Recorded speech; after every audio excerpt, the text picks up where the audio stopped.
Sir हे 2 page मला type करायचे आहेत, पण यात खूप वेळ जाईल. मग याला टाईप करण्यासाठी काही शॉर्टकट आहे का?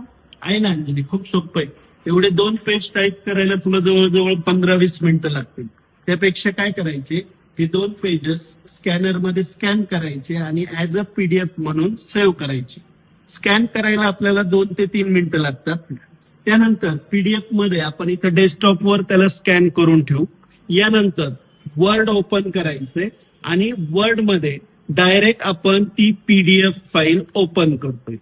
ती पीडीएफ फाईल जिथं कुठे असेल, आपली आहे डेस्कटॉपवर, तर डेस्कटॉपवरची आपली ही पीडीएफ फाईल या ठिकाणी फक्त वर्ड मध्ये ओपन करायची.